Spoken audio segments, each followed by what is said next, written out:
거룩하신 하나님, 이곳에 임재하시옵소서. 이곳을 거룩히 구별해 주시고 이곳에 온 주의 백성들에게 큰 은혜와 사랑을, 평강을 부어주사 복 있는 자가 되게 하시고 세상의 그 어떤 사람들보다 행복한 사람, 은혜로운 사람들, 사랑의 사람으로 설 수 있도록 붙들어 주시고, 성령님 이 시간도 역사해 주셔서 우리의 마음을 주장하여 주셔서 우리의 생각이 다른 데로 흘러가지 않게 해주시고, 온 마음을 다해서 온 힘을 다해서 하나님을 만나고 예배하는 귀한 시간 될 수 있도록 역사해 주옵소서. 감사하고 예수님 이름으로 기도드리옵나이다. 아멘. 오늘 본문의 내용을 보면 죽은 나사로를 살리신 그런 사건이 기록되어 있습니다. 예수님은 죽은 지 사흘이나 돼서 이미 그 몸이 썩어가고 육체가 썩어가서 냄새가 나는 그런 나사로를 살리신 사건이 나왔습니다.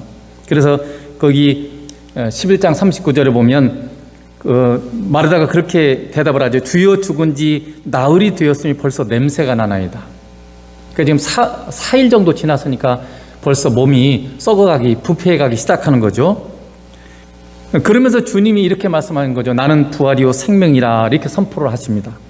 11장 25절에 보면 예수께서 이르시되 나는 부활이요 생명이니 나를 믿는 자는 죽어도 살겠고. 여러분, 우리 믿는 자들의 불행이 뭐냐면 우리 안에 오신 주님을 너무 잘 알지 못해서 그분과 함께하는 복과 은혜를 누리지 못한다는 거죠. 보이지 않다 보니까 그분이 마치 안 계시는 것처럼 우리가 그렇게 생각한다는 거죠. 그래서 이 시간 우리는 부활이요 생명이신 주님이 무엇을 뜻하는지, 그 부활이요 생명이신 주님이 우리 안에 계시기 때문에 그분과 함께하는 복과 은혜를 깨닫고 누리는 그런 시간이 되길 축복합니다. 먼저는 예수님께서 자기가 부활의 주님이라고 말씀하셨는데 11장 25절에 나는 부활이요, 이렇게 말씀하셨죠. 예수님은 자신을 부활이라고 선포하고 계십니다. 부활은 죽음으로 끝난 곳에 새로운 생명을 부여해서 살아나는 것입니다. 여러분, 사람들에게 죽음은 결코 극복할 수 없는 마지막인 거죠. 죽기 전에는 어떻게든지 살아보려고, 병원에서 그렇죠, 죽어가는 사람은 어떻게든지 살려보려고 애를 쓰지만 막상 죽음을 맞이하면 우리는 다 포기하게 됩니다. 더 이상 길이 없기 때문에 그렇습니다. 그렇기 때문에 오늘 본문에도 보면 나사로가 죽었고 죽은 지 이미 사흘이나 지나서 육체가 썩어져 가고 있는 그런 상태이기 때문에 아무런 소망이 없었어요. 그래서 예수님이 오셔가지고 마르다에게 네 오라비가 살아나리라, 이렇게 말씀을 하셨음에도 불구하고 마르다는 믿지를 못했어요. 그런 일은 상상할 수 없는 일이에요. 우리 인간에게 죽었는데 살아난다, 이거 상상할 수 없는 일이기 때문에 믿음 있는 마르다마저도 이건 받아들일 수 없는 거죠. 그래서 예수님께서 11장 23절에 예수께서 이르시되 네 오라비가 다시 살아나리라, 이렇게 분명히 말씀하셨는데 마르다가 뭐라고 대답해요? 마르다가 이르되 마지막 날 부활 때는 다시 살아날 줄 내가 아나이다. 그러니까 주님이 재림하시면 그때 살아나는 것은 내가 믿겠는데 지금 살아나는 것은 상상할 수도 없고 믿을 수 없다, 그 말이죠. 그런데 예수님께서는 죽은 지 지금 나흘이 지나고 육체가 썩어져가는 그런 나사로를 살리셨죠. 11장 43절에 예수님께서 말씀하시죠. 큰 소리로 나사로야 나오라 부르시니 죽은 자가 수족을 배로 동인 채로 나오는데 그 얼굴은 수건에 쌓였더라. 그냥 이스라엘 백성들이 죽은 사람을 이렇게 배로 싸서 이렇게 장례를 치르잖아요. 그런데 예수님께서 나사로야 나오너라 그랬더니 이 썩어져 가던 그 사람이 배로 동인 채로 지금 걸어 나왔다는 거죠. 그래서 부활은 직접적으로 죽은 후에 다시 살아나는 것을 의미하는 것입니다. 우리 인간이 극복할 수 없는 최후의 난관이며 적이기 때문에 죽음 앞에서는 누구도 담대할 수 없고 포기하고 절망할 수밖에 없어요. 그러나 우리 주님은 그 죽음을 이기시고 부활하셨고 또 우리를 부활시키는 분이 바로 주님이십니다. 그러므로 우리 믿는 자에게는 끝이 없어요. 포기가 없습니다. 왜냐하면 우리 안에 계신 부활의 주님이 계시기 때문에 그렇습니다. 주님이 오시자 죽음이 생명으로 바뀌었어요. 여러분, 주님이 오시면 절망이 소망으로 바뀌고, 주님이 오시면 슬픔이 기쁨으로 바뀌고, 주님이 오시면 미움이 사랑으로 바뀌고, 우리 주님이 오시면 불평이 감사로 바뀌어지게 되는 것입니다. 그런데 그 부활의 주님이 지금 어디 계시냐면 우리 안에 계십니다. 여러분 안에 지금 계십니다. 우리가 그 주님을 찾고 만나면 사망과 죽음과 어둠은 물러가고 생명과 부활과 빛으로 가득 찬 그런 삶으로 바뀌어지는 거예요. 이것이 복음입니다. 여러분 얼마나 절망적인 그런 상황 가운데 있습니까? 아니면 여러분 어떤 죽음 앞에 지금 직면하고 있습니까? 여러분을 그토록 어둡게 하고 고통스럽게 만드는 것이 무엇입니까? 우리에게는 부활하신 주님이 계시고 부활하신 주님이 계시고 그분이 우리와 항상 함께 계십니다. 그분 앞에 그분이 해결 못할 문제가 없습니다. 그분이 지금 우리와 지금 항상 함께하고 계십니다. 여러분 바벨론에 북이스라엘이 범죄로 말미암아 바벨론에 패망당해서 소망이 없던 그 이스라엘에게 하나님이 다시 찾아오실 때, 그래서 그들을 구원하실 때 어떤 상황이 되는지를 이사야는 이렇게 노래하고 있어요. 이사야 35장 6절에 보면 그때 저는 자는 사슴같이 뛸 것이며 말 못하는 자의 혀는 노래하리니 이는 광야에서 물이 솟겠고 사막에서 시내가 흐를 것입니다. 제대로 걷지 못한 자가 하나님이 오시니까 사슴처럼 막 가볍게 뛰고, 말을 못하는 자가 즐거움으로 노래하고, 사람이 살 수 없는 그런 광야에 물이 솟아나고 사막에 시냇물이 강이 흐르게 될 것이라 이렇게 말씀하고 있습니다. 우리 하나님이 임하실 때 어떤 놀라운 일이 우리의 삶 가운데 이루어지는가를 지금 이사야는 노래하고 선포하고 있는 것이죠. 그렇게 놀라우신 주님이 지금 우리와 함께 하시는 것이죠. 그 주님이 나와 함께 하시고 내 삶 가운데 역사하시면, 임하시면 내 삶의 절망이 소망으로 바뀌고, 여러분이 어떤 어려움 가운데 있어도 그 속에서 노래할 수 있고 그 속에서 뛸 수 있고 그 속에서 살아날 수 있는 그런 놀라운 분이 지금 우리와 지금 함께 계시는 거죠. 그런데 그런 놀라운 분을 우리가 모시고 있으면서도 절망하고 있고 못 살겠다 그러고 불평으로 가득한 삶을 살고 있는 것은 얼마나 이게 말이 되지 않는 일인지 모릅니다. 그런데 여러분도 지금 혹시 그러고 있지는 않습니까? 세상에 지고 상황에 지고 질병에 지고 사람의 말과 사람의 평가에 눌리고 그렇게 살고 있지 않습니까? 여러분 안에는 지금 부활의 주님이 안 계시는 것입니까? 그 주님이 지금 여러분 말씀하십니다. 요한복음 14장 43절에 말씀하신 것처럼 이 말씀하시고 큰 소리로 나사로야 나오너라, 이렇게 주님이 말씀하시는 무로 말미암아 죽어서 썩어져 가던 그 나사로가 생명을 얻고 지금 걸어 나오는 것을 여러분 그 상황을 지금 보고 있습니다. 그 능력이 주님 여러분에게 지금 말씀하는 거죠. 영보가 나오라, 영보가 일어서라, 영보가 힘을 내라, 이렇게 지금 말씀하고 있습니다. 여러분 한번 여러분의 이름을 넣어서 한번 얘기해 보세요. 여러분의 이름을 넣고 영보가 나오라, 한번 여러분 이름 넣고 한번 해보세요. 따라서 합니다. 영보가 나오라, 영보가 일어나라. 여러분 안에 지금 계신 주님이 여러분에게 그렇게 말씀하세요. 너는 내가 있는데, 부활의 주님이 내가 있는데 너는 왜 이렇게 절망하고, 너는 왜 이렇게 힘들어하고, 너는 왜 이렇게 불평하고 살아가느냐. 나는 죽음도 생명으로 바꿀 수 있는 그런 부활의 주님이다, 이렇게 지금 주님이 말씀하고 있는 거죠. 두 번째로 예수님이 생명의 주님임을 11장 25절에 또 선포하고 있죠. 나는 생명이니. 예수님은요 죄로 말미암아 사망 안에 종로로 타는 자들을 구원하시기 위해서 이 땅에 오셨습니다. 이 슬픔과 고통은요 인류가 아무리 발버둥을 쳐도 영원히 해결할 수 없는 숙제예요. 지금 과학과 의학이 아무리 발달해도 여전히 수많은 사람들이 질병과 사고로 죽어가고 있습니다. 제가 이렇게 가끔 유튜브를 보는데 거기 김셀이라는 그 유튜브 그 저자가 있어요. 38세 아주 조금 어여쁜 여인인데 미술가예요. 근데 이 여자분이 어느 날 아이를 이렇게 임신을 해서 검사를 했는데 자궁경부암 판정을 받았어요.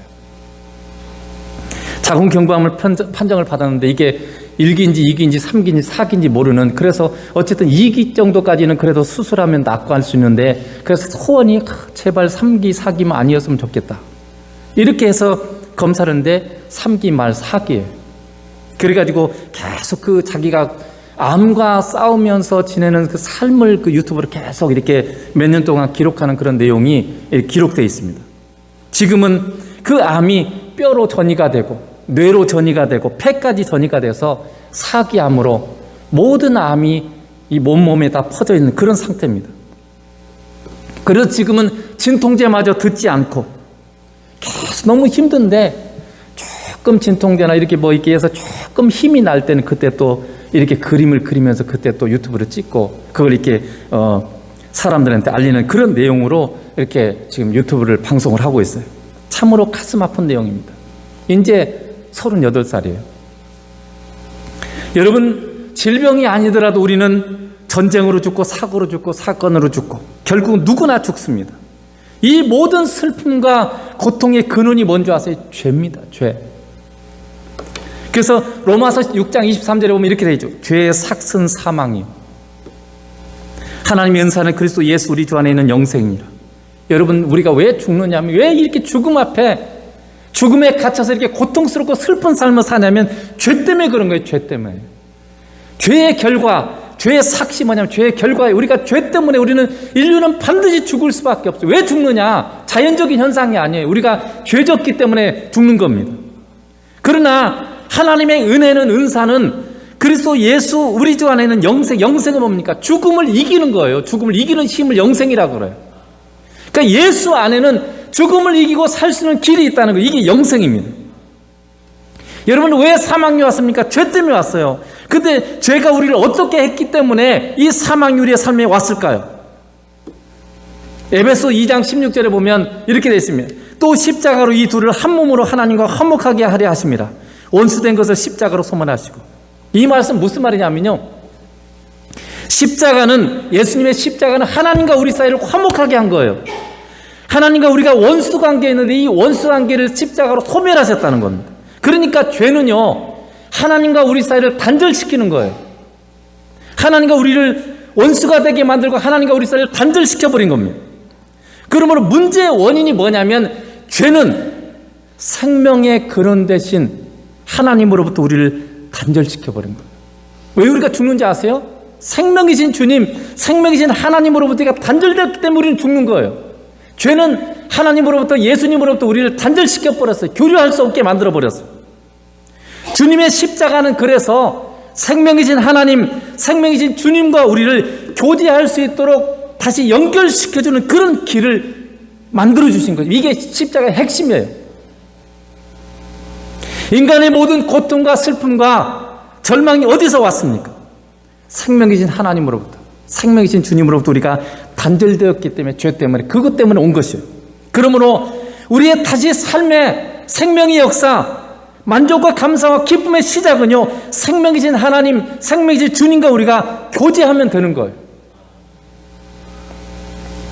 십자가는 그 길을 열어놓았어.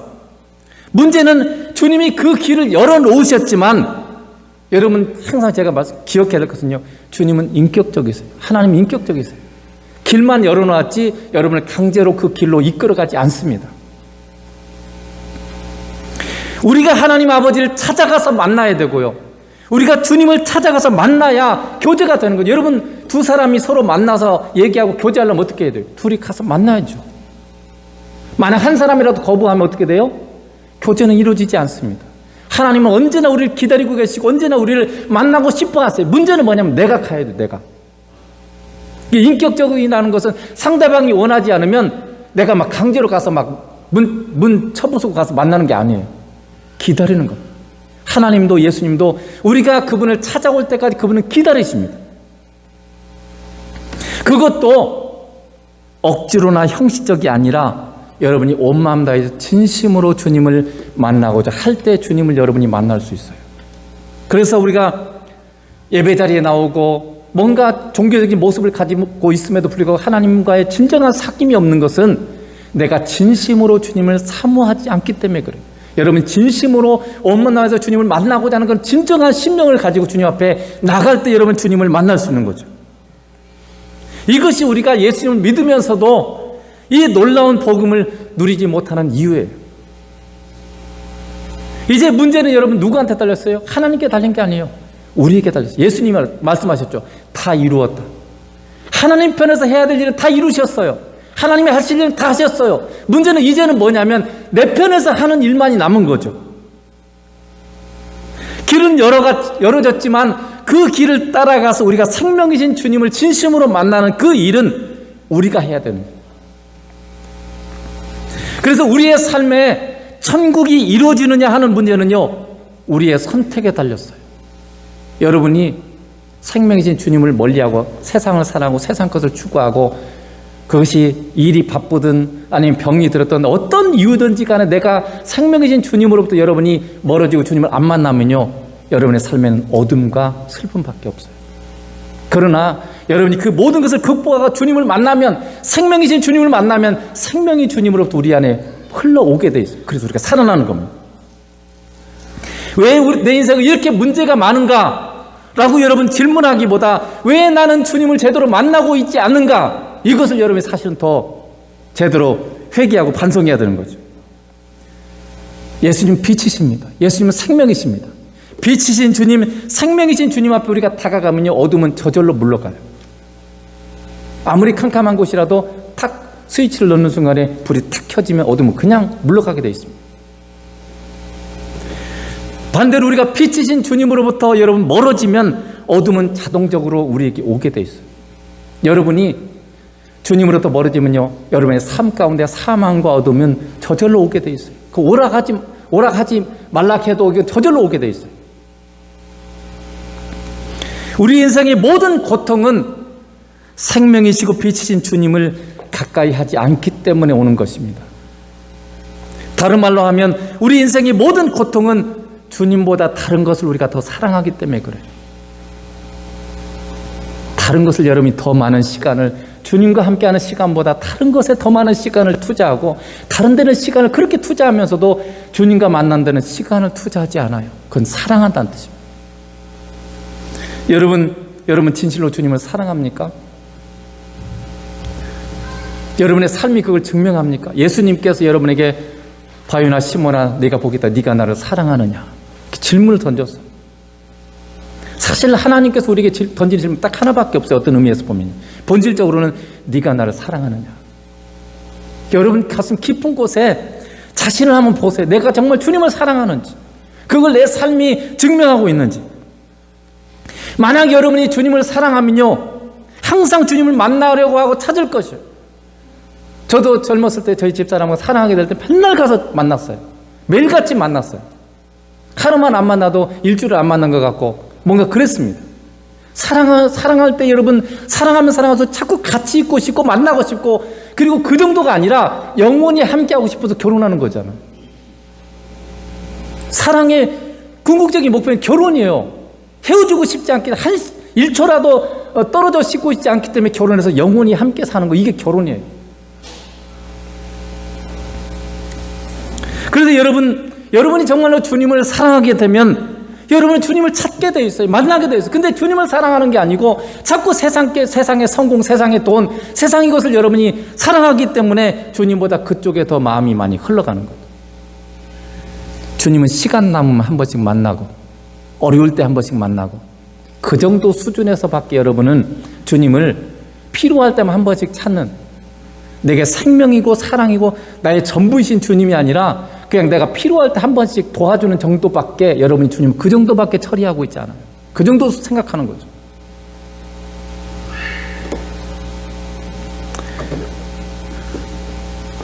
여러분이 정말 주님을 만나고 찾고 살아가면요, 여러분의 삶은 시냇가에 심은 나무처럼 어떤 시절에도 비가 오지 않고 가뭄이 몰아친다 할지라도 시냇가에 심은 나무는 시절을 쫓아 열매를 맺어요. 항상 생명력이 흘러넘치게 되고 여러분의 삶에는 감사와 기쁨이 넘치고 여러분의 삶에는 사랑의 열매들이 맺히게 될 것입니다. 우리의 인생은 어떤 상황, 어떤 일, 어떤 사람이 문제가 아니라 사실은 근원은 뭐냐면 내가 주님을 찾지 않는 게 문제예요. 여러분 항상 일이 문제고 사람이 문제고 상황이 문제고 그런 것들을 탓하죠. 그것 때문에 내가 못 살겠습니다. 그러나 본질적으로 보면요, 여러분이 주님을 찾지 않는 게 문제예요. 주님을 찾을수록 우리의 인생은요, 하나님의 나라처럼 천국처럼 변할 거예요. 이게 하나님께서 우리에게 주신 약속입니다. 그 생명이신 주님이 지금 우리 안에 계시고 결코 우리를 떠나지도 버리지도 아니할 뿐만 아니라 너무도 우리를 사랑하시기 때문에 우리를 그토록 만나고 싶어 하세요. 여러분, 주님 이 시간도 우리가 예배 자리에 나오는 여러분, 주님 보고 싶어서 여기에 나왔어요? 정말 주님을 사모하는 마음으로 정말 만나고 싶어서 이 자리에 온 것인지, 아니면 그냥 시간 되니까 당연히 우리의 습관을 따라서 나온 것입니까? 정말 여러분 안에 주님을 간절히, 하나님께서 그렇게 너희가 전심으로 나를 찾고 찾으면 나를 만나리라. 여러분 안에 정말 주님을 사모하는 마음, 갈망하는 마음, 정말 주님을 만나고 싶은 그런 마음이 있으면 하나님 여러분을 반드시 만나주세요. 근데 우리 안에 갈망이 없어요. 주님을 사모하는 마음이 없어요. 만나도 좋고 안 만나도 좋고, 그 정도 수준에서 그냥 우리가 예배 자리에 나오고 그런 삶의 태도로 우리가 살아가기 때문에 주님을 만나질 못하는 거죠. 세 번째로, 주님은 우리의 아픔을 같이 하시는 분이십니다. 11장 35절에 보면 예수께서 눈물을 흘리시더라 이렇게 됐습니다. 이 작은 본문 안에 보면 주님의 감정을 읽을 수 있는 구절이 3개나 있습니다. 그래서 35절에 보면 예수님이 눈물을 지금 흘리고, 하나님의 창조주이신 하나님이 지금 눈물을 흘리고 계세요. 그리고 11장 33절에도 이 킹제임스 성경이 좀 더 번역이 잘 되어 있기 때문에 여기 보면, 그러므로 예수께서 그녀가 우는 것과, 이 마리아죠, 또 그녀와 함께 온 유대인들이 우는 것을 보시고 영으로 신음하시며 괴로워하시고. 예수님께서 마리아가 지금 우는 것과 그리고 사람들이 우는 것을 보시고요, 이게 신음하시며라는 말이 뭐냐면요, 고통스러워서 끙끙대는 이 신음소리가 나는 걸 말하는 거죠. 그러니까 예수님께서 막 너무 고통스러워서 신음소리를 내시면서 괴로워하시는 것을 지금 이 본문은 얘기하고 있습니다. 제가 이 요한복음 11장을 처음 배웠을 때 이해를 할 수 없었어요. 왜냐하면 여러분 생각해보세요. 잠시 후에 주님은 나사로 살릴 거잖아요. 다 알고 있잖아요. 근데 왜 그렇게 신음하고 우셨을까? 여러분, 우리가 슬퍼하는 이유가 왜 슬퍼하죠? 상황을 극복할 수 없을 때, 뭔가 우리에게 좋지 않은 일이 일어나고, 그래서 우리가 상황을 극복할 수 없고 그 좋지 않은 일이 내게 벌어졌을 때 우리는 슬퍼합니다. 그래서 사랑하는 일을 잃어버려서 이별한 경우, 다시는 그 사랑하는 사람을 만날 수 없기 때문에 슬퍼하는 거죠. 그런데 예수님은 사랑하는 나사로 지금 살릴 거잖아요. 다시 만날 거잖아요. 그래서 그런 슬플 일이 없는데 왜 그렇게 슬퍼하시고 우셨을까? 그것은 예수님의 성품이고 상황과 상관없는 예수님의 성품이에요. 그분에게는 마리아와 사람들의 지금 그 순간에 그들이 고통하고 슬퍼하는 그것이 그대로 전달된 거예요.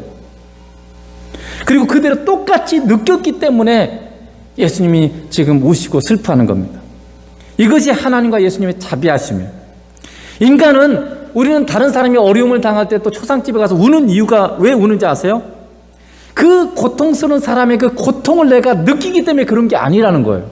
대부분은 어떠냐면 이 상황을 통해서 내가 겪었던 슬픈 일, 내가 경험했던 그 슬픈 일이 생각나서 그것과 이렇게 연결해서 내가 슬픔을 느끼고 운다는 거예요. 여러분, 실제로 대부분 그렇지 않습니까? 정말 초상집에 가서 막 울고 있을 때 그 사람의 그 감정이, 그 슬픔과 고통이 내게 딱 느껴져서 여러분 웁니까?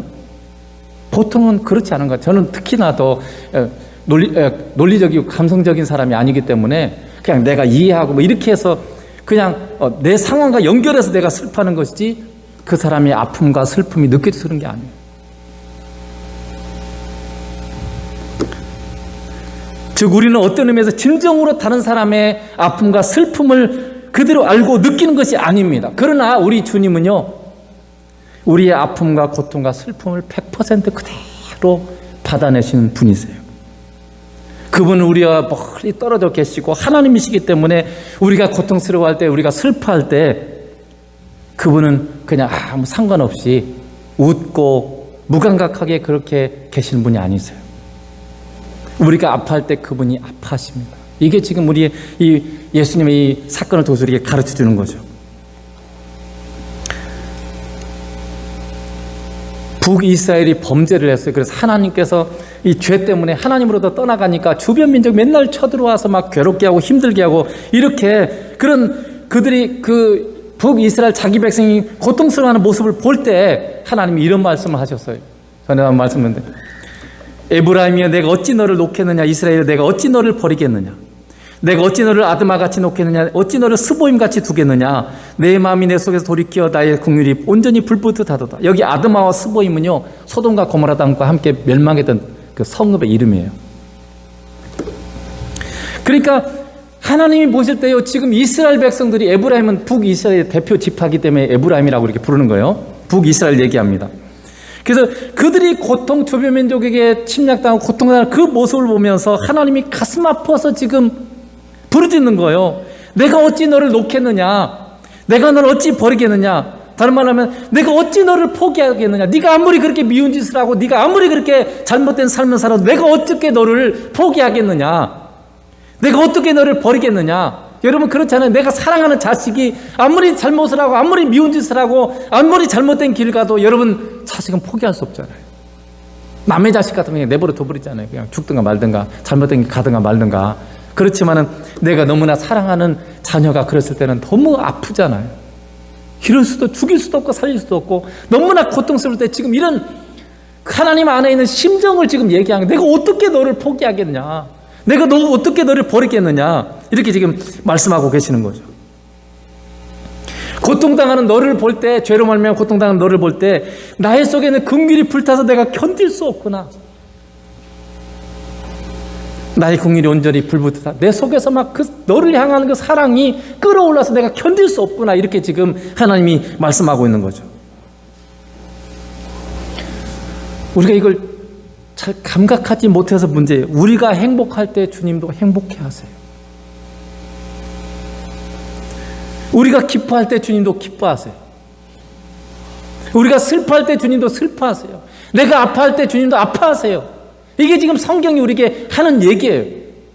근데 우리는 보이지 않기 때문에 그런 전혀 감각이 없어요. 사람처럼 서로 눈에 보인다면 그게 뭔가 정말 그 주님의 정말 우리를 향하신 사랑이 보여지고 느껴질 텐데 영으로 계시기 때문에 안 보이니까 전혀 그것이 현실감이 없이 그냥 우리는 살아가고 있어요.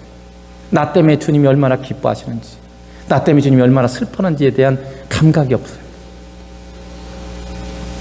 그래서 주님이 우리에게 항상 기뻐하라고 말씀하시고 범사에 감사하시는 이유는요 우리가 기뻐할 때 그분이 기뻐할 수 있기 때문에 그래요. 나의 기뻐하는 감각이 그대로 하나님께서 우리에게 기쁨도 주시지만 우리의 기뻐하는 그것을 여러분 자녀가 막 기뻐할 때 행복해할 때 부모도 행복하잖아요. 내가 너무 사랑하는 사람이 기뻐할 때 그것이 나의 기쁨이든 이게 사랑 아닙니까? 우리가 감사할 때 그분도 그 감사의 마음을 가질 수 있기 때문에 우리에게 기뻐하라고 감사하라고 말하는 거죠. 여러분이 주님과 동행은 이 주님의 이 감성까지 읽어내는 거죠. 지식적으로만 아는 것 정도가 아니라 주님이 느끼실 그 감성, 심정 이것을 그래서 우리가 주님의 마음을 헤아려드리는 삭김을 갖자 할 때 그 주님의 심정까지 읽어내는 걸 지금 말하는 거죠.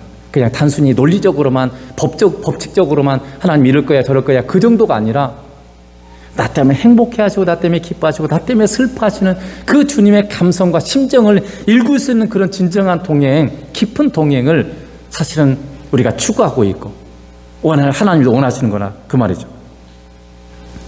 그래서 그분이 하나님께서 우리와 얼마나 사랑으로 하나 되기를 원하시는지. 여러분 부부는 하나잖아요. 희노애락을 다 평생에 기쁜 일 슬픈 일 다 같이 하는 거잖아요. 그게 부부예요. 어려움도 같이 하고 기쁠 때도 같이 하고.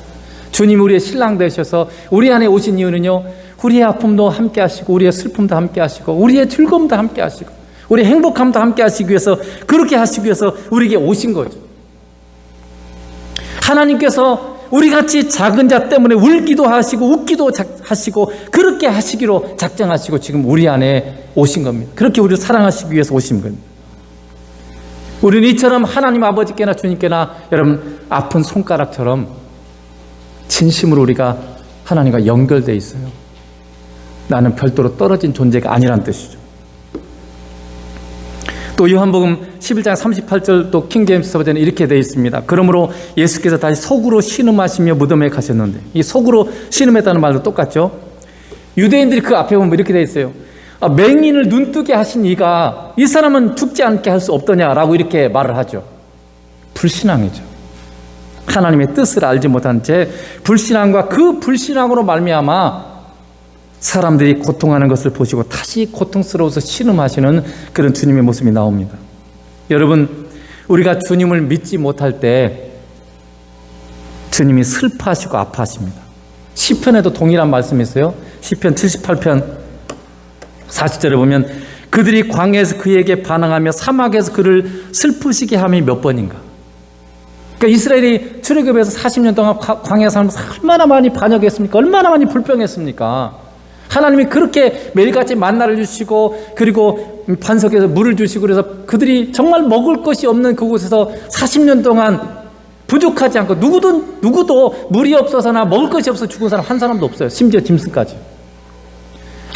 아무것도 없는 광야에서 그렇게 먹이셨는데 맨날 먹을 것이 없어서 못 살겠다. 이래서 못 살겠다. 저래서 못 살겠다. 그게 불신앙했죠. 그것이 하나님께 굉장히 슬픔이 되셨다는 거죠. 여러분은 무감각한지 모르지만 여러분이 불순종하고 불신앙으로 살 때 하나님이 여러분 안에 계신 주님이 굉장히 슬퍼하세요. 에베소서 4장 30절에 보면 너희 안에 계신 성령님을 근심하게 하지 말란 말이 있어요. 이 근심하게 하지 말란 말이 여러분 안에 있는 성령님을 슬프게 하지 말라 이런 뜻이에요. 성령님 우리를 이끄시네. 내가 불순종하고 내 뜻대로 내 육신의 생각대로 살아갈 때 그게 성령 하나님을 슬프게 하는 거예요. 주님은 여러분 우리를 목숨보다 더 사랑하십니다. 그렇게 사랑하는 우리를 사랑하신 주님을 우리가 믿지 못할 때, 주님을 신뢰하지 못하는 행동을 할 때 주님은 얼마나 아파하시고 힘들어하시는지 몰라요. 여러분도 그렇잖아요. 내가 사랑하는 사람이 나를 믿지 못할 때, 내가 사랑하는 자녀가 나를 믿지 못할 때 얼마나 아픕니까?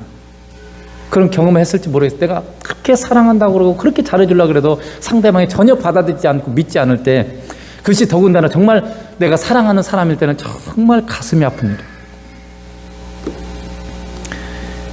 우리가 주님 때문에 행복해야 하는 것처럼 주님도 우리 때문에 행복해 하십니다.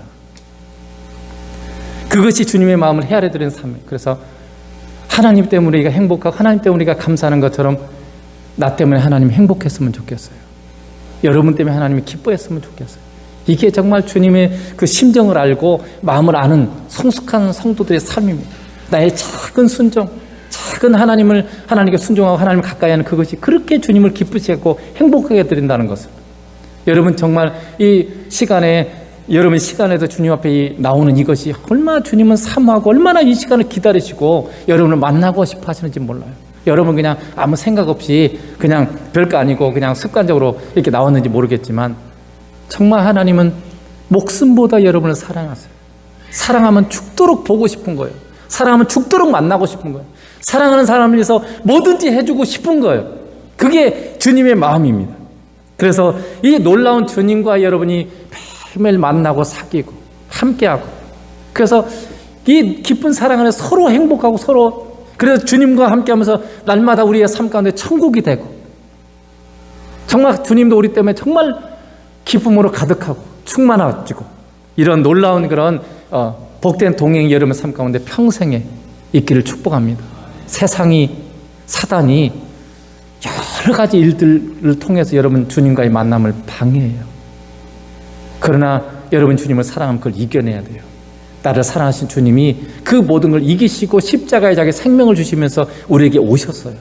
우리도 똑같이 그 주님을 얻고 주님과 함께하기 위해서 십자가를 져야 됩니다. 자기를 부인하고 자기 십자가로 나를 좇을 것이니라 주님이 말씀하셨죠.